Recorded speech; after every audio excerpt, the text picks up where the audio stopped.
Memang dari dulu ya kalau punya anak mulai dari lidah gitu memang senang gitu. Jadi suka kalau walaupun mamanya gak ada, saya kalau gendong juga udah tidur gitu.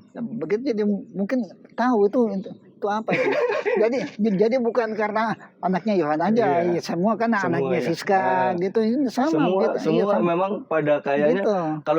kalau ditanya kayak ada si Kenzo, ada si siapa Cia. Itu Cia, kalau ditanya cucunya siapa? Jawabnya pasti cucunya opa. Ya kan? Selalu iya. cucunya opa. Itu tuh yang luar biasa dari sosok, selain dia musisi yang kita kenal di luar sebagai musisi legendaris gitu. Ternyata kehidupan pribadinya juga menarik. Iya. Kehidupan pribadinya menarik untuk dibahas.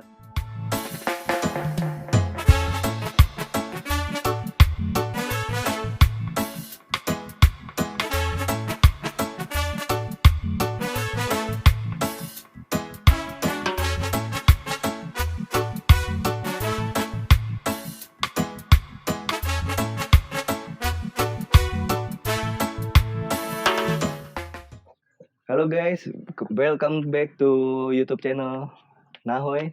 Ya, kali ini gue bakal wawancara salah satu musisi legendaris yang sebenarnya gue pernah wawancara beliau di salah satu akun namanya Chinese Ice Production. Cuman karena ada satu dan lain hal, gue harus menghentikan proyek itu dan memulai baru lagi. Dan kali ini sedikit pembahasan yang agak berbeda. Kalau di Chinese Ice Production gue lebih ngebahas untuk story legend seseorang John Cave, Black Sweet ini. Di sini kita akan sedikit bahas gimana caranya Black Sweet itu bisa ada di kancah musik Indonesia sampai internasional ya. Di Chinese Production itu sebenarnya kenapa gue masih panggil Om John ini masih Om karena waktu itu belum jadi anak mantu. Ya Pak. Nah sekarang situasinya udah berubah seiring berjalannya waktu. Sekarang gue ini udah jadi anak mantunya Papa John Kev. Ya, sekarang Papa John Kev, ya kan. Pak, apa kabar Pak? Baik. Baik ya. Baik. Gimana dari situasi COVID ini berdampak ke buat apa? Berdampak karena sekarang kami kalau grup Black Sweet-nya sama ini belum aktif ya kan.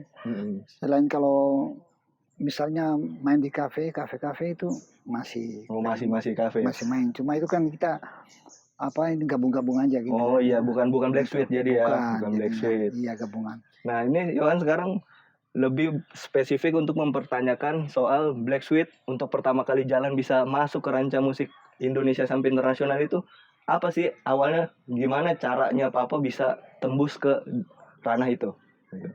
Awalnya itu ya kalau mau dibilang itu awalnya jadi itu ini mulai dari sejarahnya nih ya.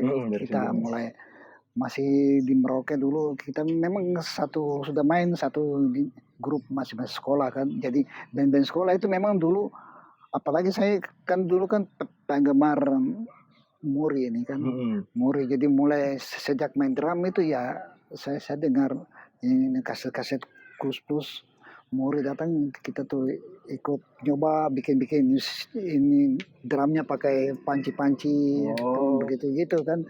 Nah mulai sejak itu tahun 69 atau 70 tuh ya kita mulai bentuk. Jadi mulai dengan tim saya kawan-kawan saya ini mulai main di band sekolah kan gitu seperti Harry, Gerald, Stephen gitu. Itu kami mulai main di Merauke, mulai dari band sekolah sampai di band namanya band Student Voice gitu, dijadikan band sekolah sama band The Mars. Oh The Mars. Ya. Tadinya namanya The Mars. The Mars gitu.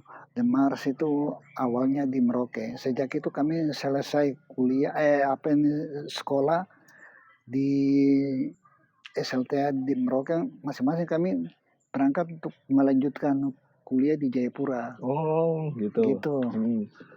Di Jayapura itu kami bentuk sudah satu karena udah biasa main, jadi kita bentuk lagi di Jayapura itu yang di band Uncen ini, band Universitas Cendrawasih. Di samping itu kita ada main juga di band Kodam, bandnya ini tentara gitu kan. Nah, di situ kami mulai bermain situ. Sejak itu teman saya ini Steven udah menciptakan lagu dengan adanya Black Brothers ke Jakarta. Iya. Nah itu wah kita juga kayaknya pengen gitu. Kami juga setelah Black Brothers di Jakarta 2 tahun. Nah kami dari sana tahun 81 juga ke JCMD kan. Jadi meninggalkan bangku kuliah Meninggalkan gitu. bangku kuliah. Dengan naik kapal laut. Waktu itu zaman itu kan kapal laut kan nggak ada macam kapal-kapal sekarang yang mewah-mewah sekarang gini. Jadi kami naik dengan kapal barang. Namanya kapal Warisano. Kapal Warisano. Itu masih ada nggak kapalnya sekarang ya? Udah nggak ada ya? Sudah nggak ada mungkin. Udah nggak ada ya. Jadi kapal Warisano itu kan berangkat dari sana tanggal 8 Desember. Iya. Sampai di Jakarta tanggal 30 Desember. Sampai Jakarta tanggal 30 Desember. 30 Berarti Desember. berapa lama tuh?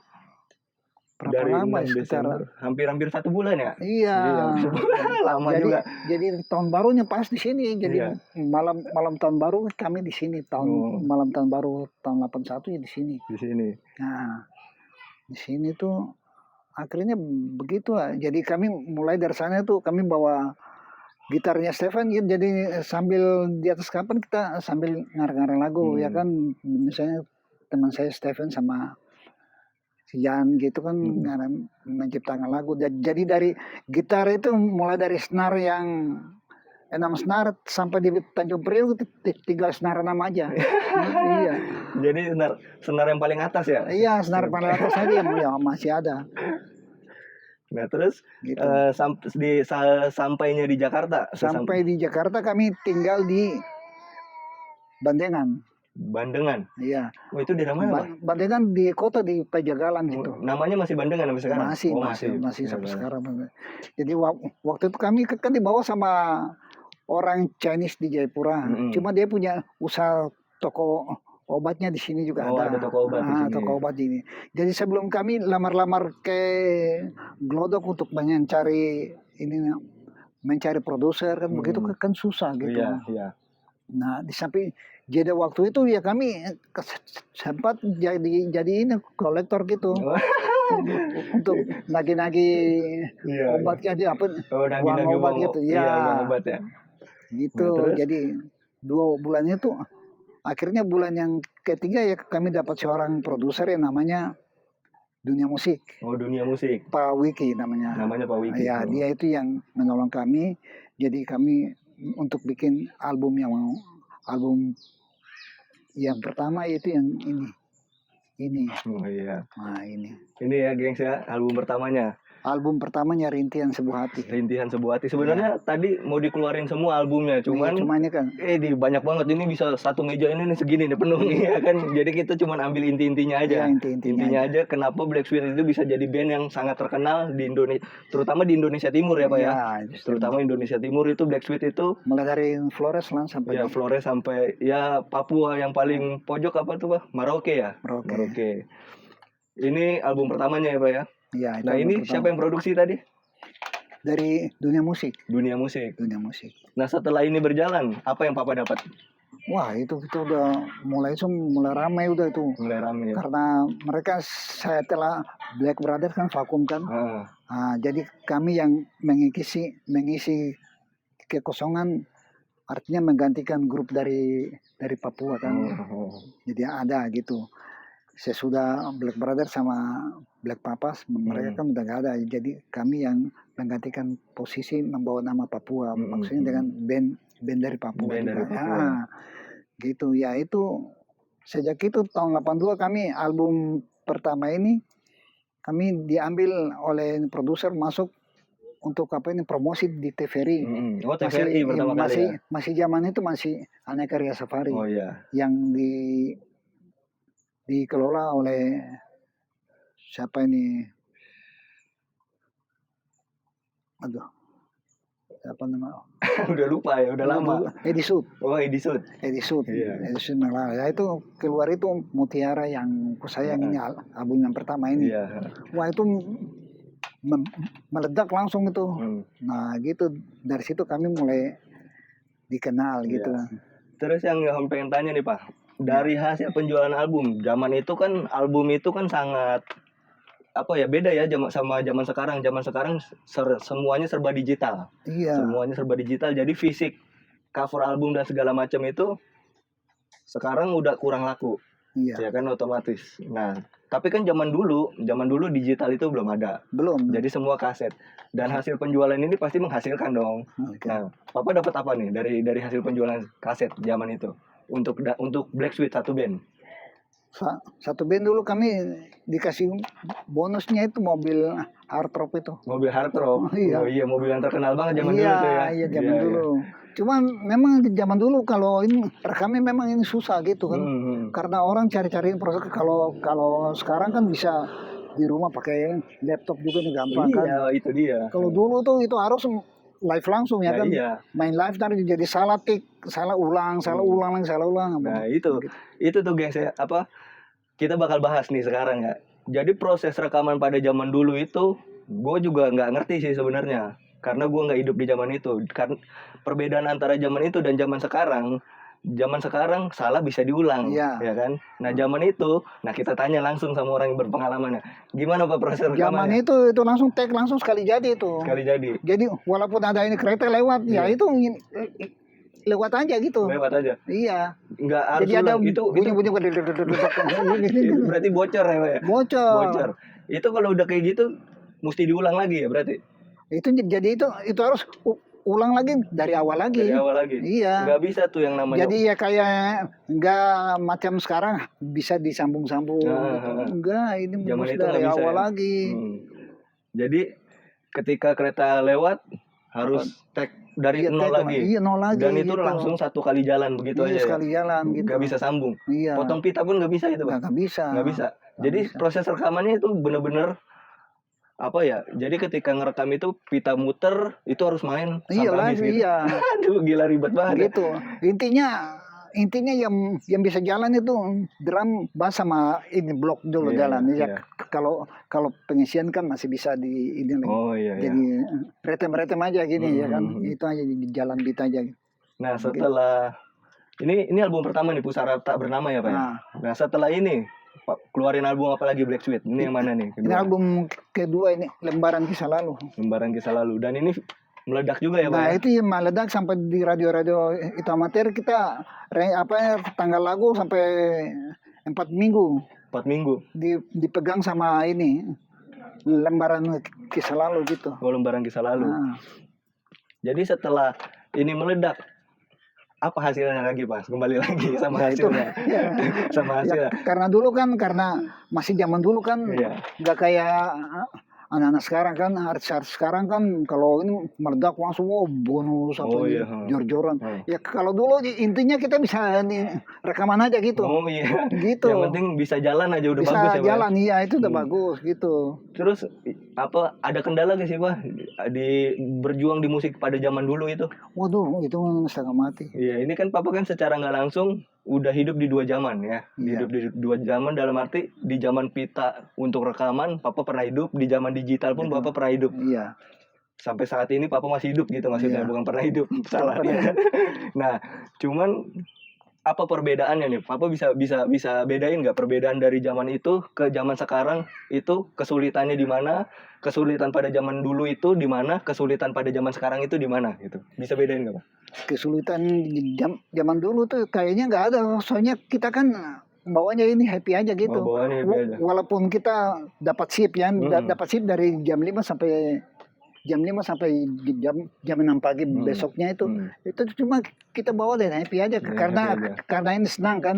Jadi walaupun ada kesulitan salah ulah apa ini naik beca apa pegri di studio, tapi itu enggak ya kayaknya enggak masalah gitu. Nah, di zaman sekarang sekarangnya juga apalagi nih sekarang si enak udah pakai sistem digital kan.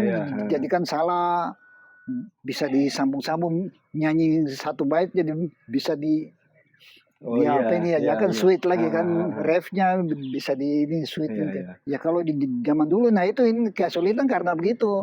Jadi kalau kita nyanyi, kalau punya suara kita ini serak itu nggak bisa, itu harus besok lagi gitu kan.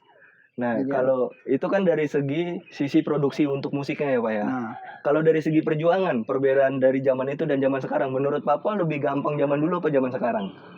di zaman zaman sekarang sih lebih gampang ya kan. Untuk berjuang ya? Iya, udah gak usah ini berjuang-berjuang, tinggal kita beli laptop aja taruh di rumah kan bisa langsung ya kan. Iya. Bisa rekam organ, bisa udah punya ini program kan jadi enak. Kalau Tapi zaman dulu, aduh, iya, tapi kalau penilaian Papa dari sisi industri, nih Johan juga kan musisi, sama sama kita cuma beda zaman. iya. Kita punya penilaian masing-masing di dunia industrinya. Coba dari Papa dulu, nanti Johan juga bakal ngomong. Tapi kalau menurut Papa nih, kalau industri zaman dulu sih keseru gitu. Iya, lebih bagus zaman dulu ya. Karena ini bersaingnya ini ketat gitu. Iya. Gitu jadi saling naik pun saling gitu ya kan, gesekan. Apalagi kan zaman dulu kan mulai ini grup kan mulai nggak ada, jadi Iya. kami ini yang dobrak untuk naik ini grup ini. Akhirnya kami rekaman, nah Rolis lagi ikut lagi rekaman lagi.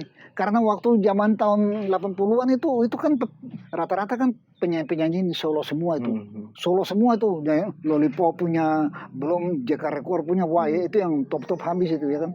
Nah, grup ini kami yang dobrak lagi tahun-tahun itu. Jadi akhirnya Rolis ikut masuk lagi, ikut bikin albumnya lagi gitu. Nah, di zaman sekarang ada kesulitan ya Bang menurut Papa dari segi dunia industrinya.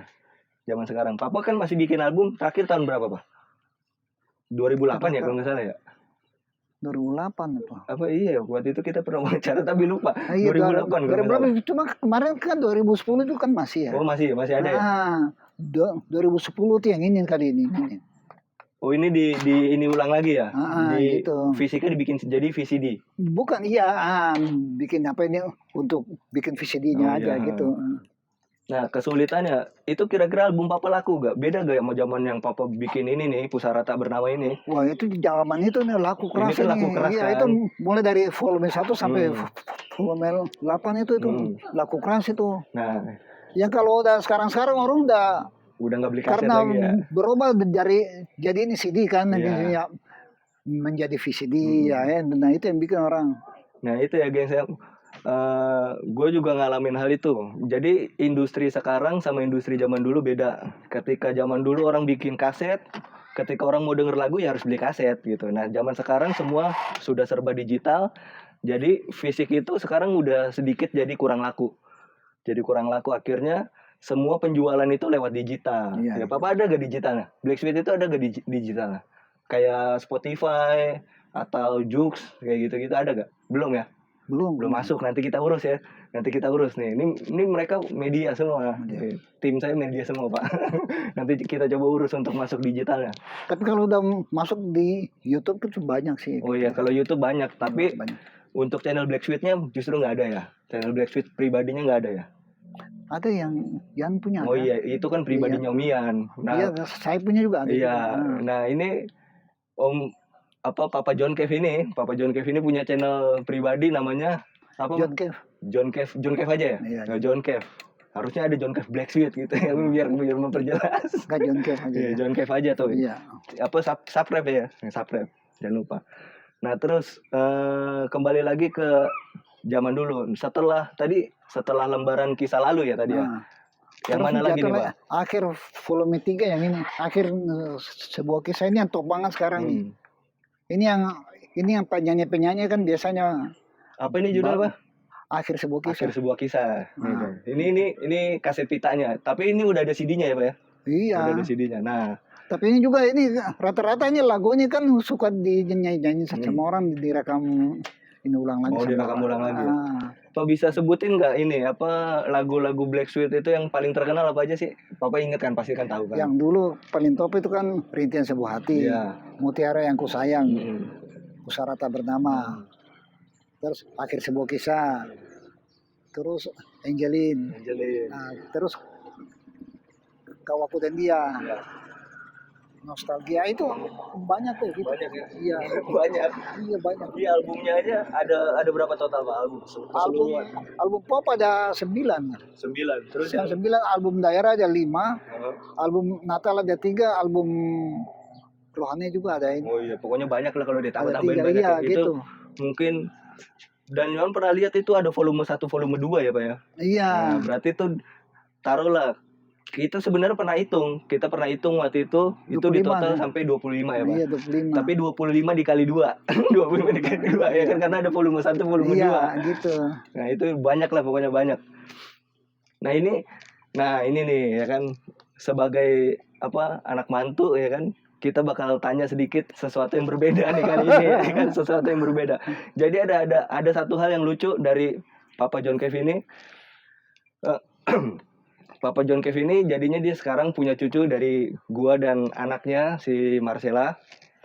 Dan lucunya anak gua ini lucunya dia ini kalau ngelihat Papa John Kev ini udah kayak ngelihat permen jalan. Kayak ngelihat permen jalan, palanya sampai muter gitu tuh, muter ya kan.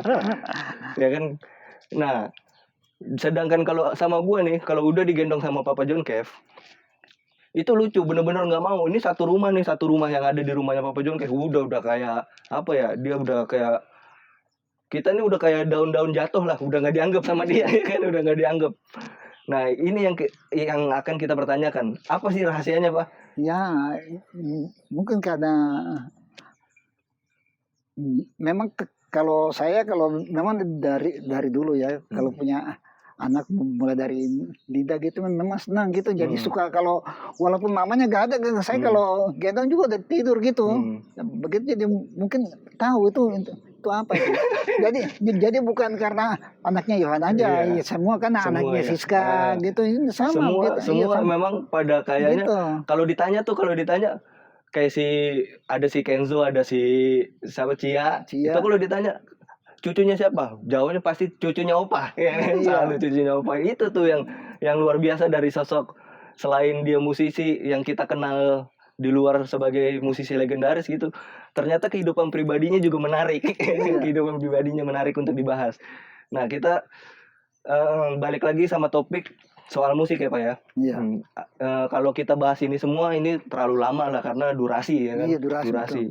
Intinya ya ini album-album viralnya lah. Ya, album-album viralnya. Cuma bedanya karena kalau kami kan musik di zaman saat itu memang penuh dengan perjuangan itu aja gitu. Gak kayak sekarang. Jadi kan kalau memang susah sekali ya. Jadi itu mesti tahan banting. Tahan banting. Iya, tahan banting. Kayak anak-anak sekarang udah gak kuat. Udah deh. Grup wah ini. Ya kan pecah gitu kan gitu. Nah ini kali ini kita cuman bahas setelah album ketiga tadi. Kita udah bahas sampai album ketiga kan. Album ketiga terus ada itu album keempat. Nah, album keempatnya apa judulnya? Ayah Ibu. Ayah Ibu, mana Ayah Ibu? Tapi ini nggak ada. Oh nggak ada ya? Iya. Oh ya udah ini album kita. Keempat Ayah Ibu, terus album kelima ini Kristi. Album keenam itu yang Nostalgia. Album ketujuh Kawako dan Dia. Album ke-8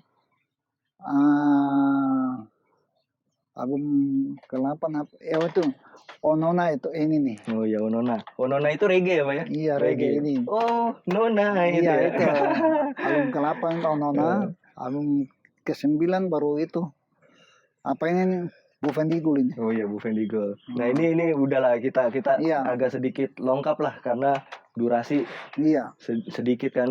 Kita langsung aja kepada topik yang paling akhir.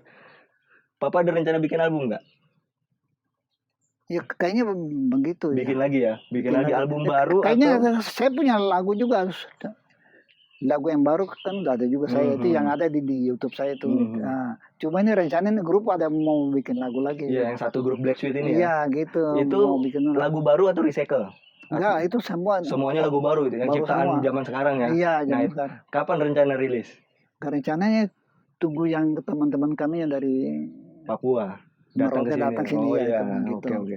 Ya itu ditunggu ya guys ya. Tapi kalau udah bahan memang udah ada. Oh, bahan udah ada ya, udah direkam sedikit ya. Iya, gitu.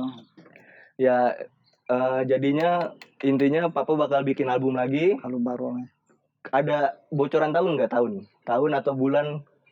Nggak tahu, mungkin pertengahan mungkin ya akhir-akhir tahun kali ya. Akhir-akhir tahun ini. Enggak, kami sih rencananya tunggu ya yang lain datang dulu gitu. ya. Iya, cuma Nah, belum tahu datang kapan mukanya. di tahun ini udah ada jadwal, Pak? Belum. Ini kayaknya selama masa ini pandemi kayaknya Iya, agak sulit ya, Pak. Iya, susah ini gitu. Ya, sampai situ kita udah sedikit mengorek soal perjalanan Black Sweet, yang dimana Black Sweet itu berjuang dari mana, Jayapura ya, Pak? Merauke Jayapura sampai ke Jakarta dan sampai bisa masuk ke kancah musik Indonesia dan internasional. Jadi kita nggak bahas seperti yang di Chinese House Production lagi, Story Legend dan segala macamnya. Iya. Ini cuma potongan sedikit untuk mengulang kejadian itu aja, ya kan? Mengulang kejadian itu supaya karena project Chinese House Production ini nggak bisa diteruskan lagi, makanya gua harus bikin ulang dan ya akhirnya terjadilah, ya kan? Ya ditunggu ya guys, album baru dari Black Sweet yang keberapa ya wajah? Keberapa tuh? Waduh, pokoknya banyak, yang kesekian lah pokoknya, yang kesekian bakal. Nah, pokoknya new album deh. Ya, new album. Dan jangan lupa subscribe, komen, dan like video dan share ya. Dan jangan lupa juga subscribe video John Kev dari channel John Kev. Iya. Bye guys. Thank you. you.